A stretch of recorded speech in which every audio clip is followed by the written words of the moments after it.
امریکہ کے مشہور موجد ولیم بلاک، جنہوں نے کاٹن پریس، سیڈ پلانٹر اور گرین ڈرل بنا کر بہت شہرت حاصل کی، لیکن وہ پرنٹنگ پریس کو بہتر بنانے کے لیے کام کر رہے تھے۔ انہوں نے ایک ویب روٹری پریس بنایا جس میں کاغذ کے بڑے رول ڈالے جاتے تھے۔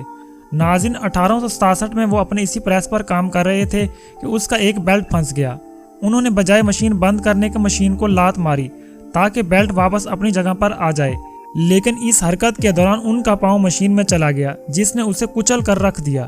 ٹانگ بچانے کی بڑی کوشش کی گئی لیکن زخم بگڑ گیا۔ بالآخر ٹانگ کاٹنے کا فیصلہ کیا گیا اور آپریشن کے دوران ان کی موت واقع ہو گئی۔ ناظرین، تاریخ میں چند سائنسدان ایسے بھی گزرے ہیں جو اپنی ہی ایجادات کی بھینٹ چڑھ گئے۔ ویسے تو نہ جانے کتنے ہوں گے جن کا نام تاریخ کے صفحات میں موجود نہیں، لیکن ایسے ہی قابل ذکر سائنسدان روزیئر، جو کہ ایک کیمیا دان تھے اور اسی مہارت کی بدولت وہ ہوا بازی میں کچھ نیا کرنا چاہتے تھے۔ ناظرین، یہ 1785 کی بات ہے کہ روزیئر اس غبارے کے ذریعے انگلش چینل کو پار کرنا چاہ رہے تھے جو انہوں نے خود بنایا تھا۔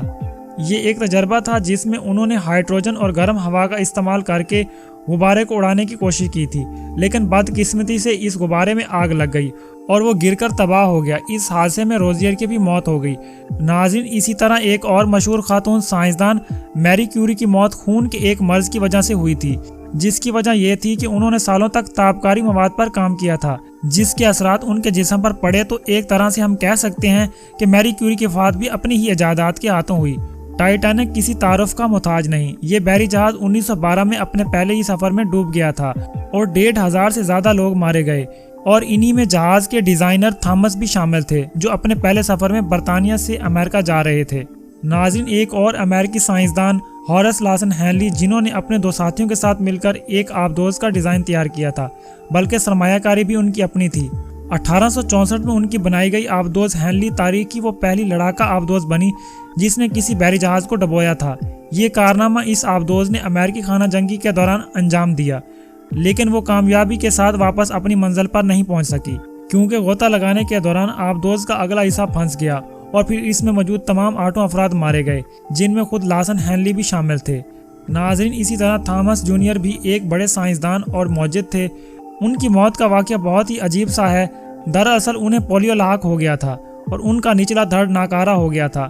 انہیں اچھا نہیں لگتا تھا کہ انہیں روزانہ بستر سے اٹھایا جائے اور ان کو معذور سمجھا جائے، اس لیے انہوں نے ایک پیچیدہ مشین تیار کی جس کی مدد سے وہ بستر سے اٹھ سکتے تھے، اور یہ مشین زبردست کام کرتی تھی۔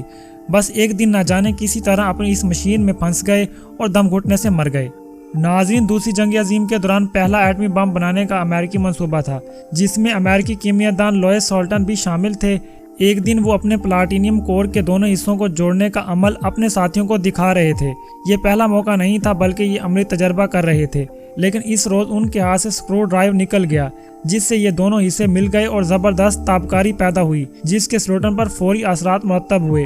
ان کا ہاتھ جل گیا، منہ کا ذائقہ کڑوا ہو گیا اور ہاسپٹل پہنچتے پہنچتے ان کی طبیعت مزید بگڑ گئی اور جسم پر چھالے نکل آئے اور ہاتھ پاؤں بھی سوج گئے۔ بالآخر ان کے جسم نے کام کرنا چھوڑ دیا اور یہ 35 سالہ نوجوان سائنسدان جان کی بازی ہار گیا۔ ویسے ان کے ایک اور ساتھی بھی اسی کور کی تابکاری سے مارے گئے تھے۔ ناظرین، فرانسس ایڈگر اسٹیلی نے اپنے بھائی کے ساتھ مل کر فوٹوگرافک ڈرائی پلیٹس بنانے کا کام شروع کیا اور خوب پیسہ بنایا۔ اسٹینلی اسٹیمر گاڑی ان کا مشہور کارنامہ تھا۔ یہ گاڑی اپنی رفتار کی وجہ سے بہت مشہور تھی۔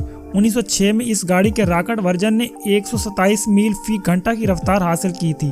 یہ گاڑی فروخت بھی بہت ہوئی اور ان کی اسٹینلی موٹر کیریج کمپنی مالا مال ہو گئی، لیکن بالآخر الیکٹرک سٹارٹر اور پیٹرول سے چلنے والے انجن آ گئے اور ان کی گاڑی کی مقبولیت گھٹتی چلی گئی۔ 1918 میں ایک دن فرانسس اپنی بنائی ہوئی گاڑی چلا رہے تھے کہ سڑک پر کسی اچانک رکاوٹ سے بچنے کے دوران گاڑی ان کے قابو سے باہر ہو گئی اور سامنے لکڑیوں کی ٹال میں جا گھسی۔ انہیں شدید زخمی حالت میں گاڑی سے نکالا گیا، لیکن وہ ہسپتال پہنچنے سے پہلے چل بسے۔ بعد ازاں 1924 میں ان کی کمپنی بھی بند ہو گئی۔ ناظرین، یہ تھا ہمارا آج کا موضوع۔ امید کرتے ہیں کہ آپ کو اس ویڈیو سے کافی معلومات حاصل ہوئی ہوں گی۔ مزید اس طرح کی اسلامی، سائنسی اور معلوماتی ویڈیو دیکھنے کے لیے ہمارے چینل کو سبسکرائب کریں۔ ملتے ہیں اگلی ویڈیو میں، تب تک کے لیے اللہ حافظ۔